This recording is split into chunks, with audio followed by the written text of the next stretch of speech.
Na área da habitação, a proposta é promover o maior programa habitacional que a cidade de Fortaleza já viu. Com campanhas de conscientização e mobilização, a gente vai construir casas e comunidades de forma sustentável. A gente já tem observado alguns exemplos aqui dentro do Brasil e no exterior, e é possível fazer isso aqui na cidade de Fortaleza. Essas casas, elas são construídas com materiais alternativos a custo muito baixo, bem barato, mas muito resistentes. Estruturas de alumínio, de plástico, de madeira provinda de área de reflorestamento, containers.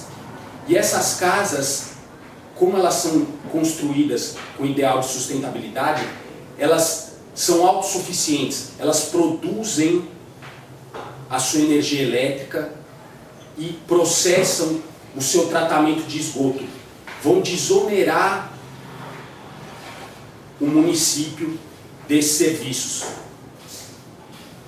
Nós vamos fazer isso nas áreas mais carentes, para dar dignidade para a população que está precisando e, consequentemente, além de valorizar essas áreas, nós vamos valorizar todos os imóveis de todas as áreas e todos os bairros da cidade.